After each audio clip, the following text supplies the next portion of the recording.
CSS स्वस्थ भारत द्वारा diabetes मुक्त भारत अभियान पूरे मध्य प्रदेश में चलाया जा रहा है।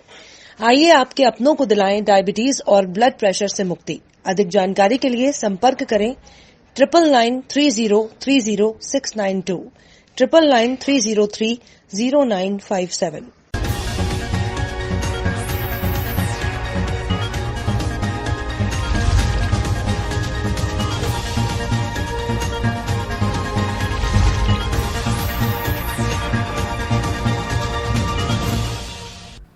रतलाम जिले के आदिवासी अंचल में एक शिक्षक ने अपने बेटे के साथ मिलकर कोरोना महामारी के कारण जारी लॉकडाउन के कारण बंद स्कूल अवधि का फायदा कमाई करके उठाया। इस शिक्षक ने अपने 1.5 हेक्टेयर की भूमि पर जैविक खेती से उगाई सब्जियां और कमाई की पूरी 40,000 की। सब्जियां उगाने में केवल उसका खर्च आया मात्र 1,000। आज इस शिक्षक किसान की जैविक खेती को आसपास के किसान सीखने के लिए आने लगे हैं। जो सब्जी खरीदने के लिए लोग उसके खेत ही पहुंचने लगे हैं। जैविक खेती के बारे में इस शिक्षक ने सुना था लेकिन कभी की नहीं थी। उनके मन में लॉकडाउन के कारण मिले समय का उपयोग करने के लिए जैविक खेती को अपनाने का विचार आया। उसने अपने बेटे के साथ मिलकर YouTube और Google पर जैविक खेती के बारे में जानकारी जुटाई और फिर उस जानकारी के आधार पर अपनी जमीन पर लगाई लौकी, करेला सहित अन्य सब्जियां। इस फसल में उसके जैविक खेती के तहत जैविक खाद का उपयोग किया। सब्जियों की खेती खूब लहलहा उठी। अपने खेतों की सब्जियों को बेचने यह शिक्षक खुद आदिवासी अंचल से रतलाम आता था और सब्जियां मंडी से बेचकर जाता था।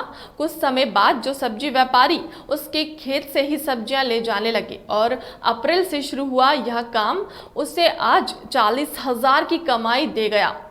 कुछ समय बाद तो सब्जी व्यापारी उसके खेत में ही सब्जियां ले जाने लगे और अप्रैल से शुरू हुआ यह काम उसे आज 40,000 की कमाई दे गया। उसके खेत में आज भी ककड़ी, लौकी, तुरई, गिलकी की सब्जियों की फसल लहलहा रही है। दोनों पिता पुत्र अब शुरू से लेकर अभी तक जैविक खेती में ही दिन भर लगे रहते हैं।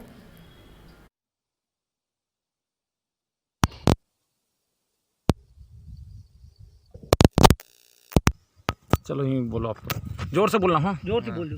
क्या नाम है आपका? चुन्नीलाल।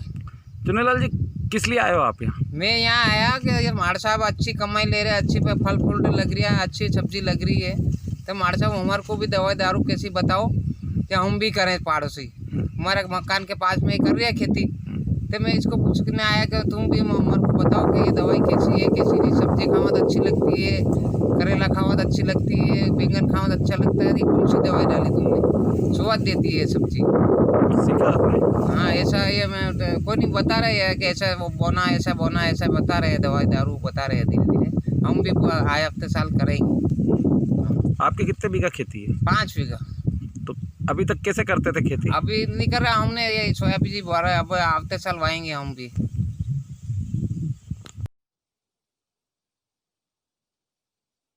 मेरा नाम मुकेश कुमार राठौर है। राठौर जी, आप यहाँ किसान के जो शिक्षक किसान हैं इसके खेत पे आए, क्या लेने के लिए आए हैं? सर, मैंने सुना है कि इन्होंने जैविक खेती से अच्छी सब्जियां उगाई है, तो ये शिक्षक साथी हमारे साथ ही है और मैं यहाँ दूसरी बार सब्जी लेने आया हूँ। बहुत अच्छी सब्जी है, पौष्टिक है और इम्यूनिटी बढ़ाने वाली भी है।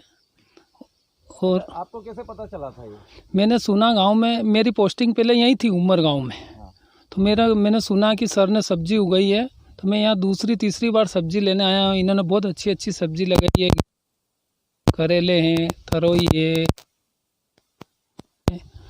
और इनका स्वाद ही अलग है सर। तरह की जो खेती करने लगे हैं, इन सर ने बहुत अच्छा प्रयास करा है और गांव वाले, इससे मेरे को उम्मीद है कि आसपास वाले किसान तो अगले साल से इस जैविक खेती को अपनाना शुरू कर देंगे। नाम गोविंद दलबाना है और मैं शासकीय टीचर भी हूँ। पास के स्कूल में है, नरसिंह नाका करके। ये जैविक खेती का तरीका मुझे वैसे समय तो मिलता नहीं है प्रशिक्षण वगैरह से, लेकिन छुट्टी होने के कारण दिमाग में आया कि चलो अपने पास ज़मीन है तो क्यों ना अपन दोनों बाप बेटे, बेटा भी पढ़ा लिखा BA DED कर लिया उसने, तो मैंने सोचा नौकरी के मिलेगी तब ठीक है, कोशिश करते रहना, अपन जैविक खेती के तरीके खोज के जैविक खेती करें।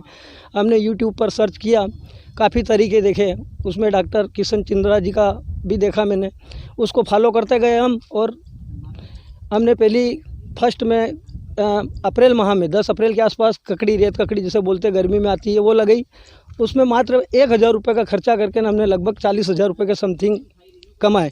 सबसे बड़ी विशेषता ये रही जैविक मतलब उस ककड़ी का स्वाद इतना बढ़िया था कि लोग खेत पे आके ले गए। हमें बहुत कम बाहर बेचने के लिए जाना पड़ा, क्योंकि लॉकडाउन में मंडियाँ भी बंद थी। इस कारण गांव में आसपास जो सब्जी बेचने वाले घर यही खेत पे आके ले जाकर चले जाते थे। अच्छा, अभी क्या बो रखा है खेत में और कितनी फसल ले ली है? अभी मैंने उनके साथ ही ये करेले लगाए थे, करेले, गिलकी लगाई है, तरोई लगाई है, आल लगाई है, बैंगन लगाए हैं। यूँ करके 4-5 तरह की सब्जी मैंने ज़मीन कम होने के कारण ट्रायल के रूप में लगाई कि कौन सी सब्जी पे अच्छा जैविक कैसा उत्पादन दे। तो मुझे सारी सब्जी बहुत बढ़िया लगी, 1 नंबर उत्पादन, स्वाद 1 नंबर। लोग अभी भी निकलने लग गई सब्जी। अभी मैंने कल परसों ही 7-8 किलो बेची, शुरुआत करी। लोग यहाँ आके ले जा रहे हैं, जैसे जैसे सुन रहे हैं। खुद गाँव में मुझे कहते हैं कि हमारे साहब तुम्हारे खेत की सब्जी तो खिलाओ। ऐसा तो मुझे लगा कि मेरा सभी किसान साथियों से कहना है कि इतने कम खर्चे में इतना बढ़िया उत्पादन, मात्र मैंने 1 लाख खर्च करके लगभग 40,000 के समथिंग कमाए। ये मेरी सुखी कमाई है। इसमें मेरे को भी 1,000 का खर्चा भी तो अभी खर्चा कर नहीं आना। नाम है आपका? जी सर, मेरा नाम मनोज लवाना है। मनोज, आप पढ़े लिखे हो, आपने BA DED सोचा था कभी खेती करने का? नहीं सर, कभी नहीं सोचा था, लेकिन अब कंपटीशन के देखते हुए और फिर हर साल अपना तैयारी कर रहे हैं। भारत सरकार भी बोल रही है, खुद मिल नहीं रही, इसलिए सोचा कि चलो खेती में ट्राई करते हैं, अपने पूर्वजों की ज़मीन है। तो किस तरह से की खेती, किसने बताया आपको, किसने सिखाया गुरु? सर, सबसे पहले स्टार्टिंग तो पापा ने बताया कि चलो अब खेती करते हैं, कुछ नया कुछ स्टार्ट करते हैं। तो फिर पापा और मैं दोनों मिलकर हम यूट्यूब से जानकारी लेते गए और धीरे धीरे कुछ सब्जियां स्टार्ट की। सबसे पहले ककड़ी वगैरह लगाई और उसके बाद फिर अभी करेले लगा रखे हैं खेत पर। सर कैसा लग रहा है अनुभव ये आपका? सर, अभी तक तो बहुत अच्छा लग रहा है, क्योंकि हमारे बहुत कम खर्चे में हमारा बहुत अच्छा उत्पादन हो रहा है अभी। अच्छा, आगे क्या फ्यूचर में क्या प्लान है आप लोगों का? मतलब जब तक हो सके ट्राई तो करेंगे पहले नौकरी के लिए, लेकिन अगर नौकरी नहीं मिली तो हमारे लिए बहुत अच्छा ऑप्शन है।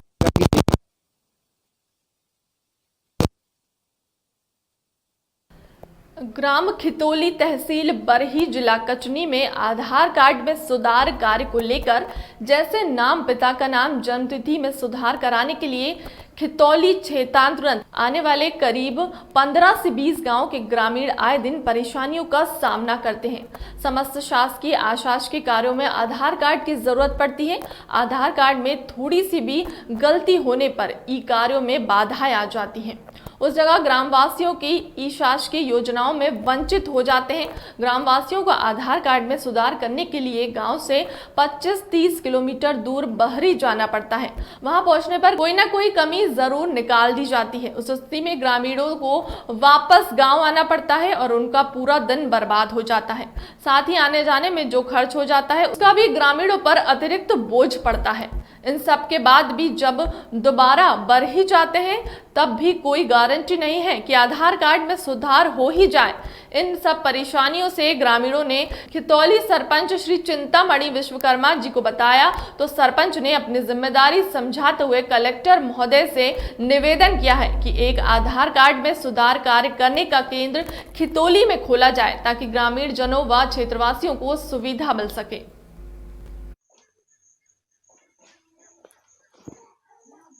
आपका नाम? श्री चिंतामणि विश्वकर्मा, सरपंच खितौली। सरपंच साहब, ये आधार कार्ड के लिए जी लोगों को कहाँ जाना पड़ता है और क्या समस्याएं हैं आधार कार्ड को लेके? यहाँ से 25 किलोमीटर दूर बरही है जी, बरही जाना पड़ता है।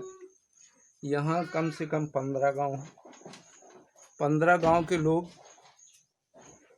फालतू परेशान होते हैं। यदि खितौली में आधार कार्ड सुधारना या कि बनना चालू हो जाए तो जो 15-20 गांव के लोग हैं जी, उनको काफ़ी सहूलियत महसूस होगी। या इस लॉकडाउन में जी, इस लॉकडाउन में ये होगा कि वहाँ जो भीड़ लगती है बरही में जी, तो उस भीड़ में भी कंट्रोल होगा। जी। तो आधे लोग कम से कम यहाँ आ जाएंगे, आधे से ज़्यादा लोग वहाँ रहेंगे, तो कम से कम सोशल डिस्टेंसिंग का भी अंतर रहेगा जी। और लोगों को सुविधा भी होगी, क्योंकि यहाँ से 25 किलोमीटर जाना और आना। अब आधार कार्ड बनाने वाले भी कहते हैं ये फार्म नहीं है, तो कहीं ये फ़ोटो नहीं है, तो उनको भी लोगों को बहुत ज़्यादा दिक्कत जा रही है। इसलिए यदि खितौली में केंद्र खुल जाए तो लोगों को काफ़ी सहूलियत होगी। सरपंच साहब, जैसे इस समय लॉकडाउन के तहत वाहन तो जाते नहीं, तो ये कैसे लोग बरही पहुंच पाते हैं? अरे हो गया, कभी टैक्सी से जाते हैं या कि खुद के वाहन से जाते हैं। जिनके खुद का वाहन नहीं है तो वो टेम्पो है, टैक्सी है, इसी से जाते हैं। लोग बाग परेशान होते हैं, काम भी पूरा दिन खराब होता है, इसके बाद भी कोई गारंटी नहीं कि काम हो जाएगा। इसमें आप किससे मांग करते हैं, क्या मांग करते हैं? मैं तो अभी फिलहाल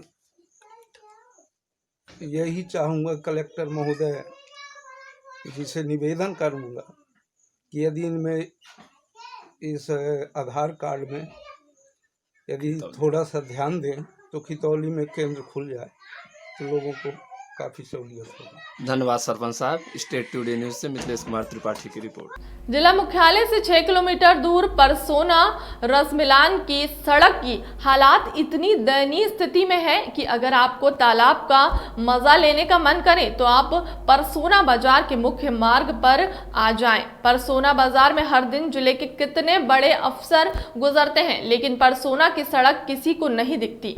सिंगरौली के विधायक और सांसद जी का भी आना जाना लगा रहता है और ये हालात सिर्फ परसोना बाजार का ही नहीं।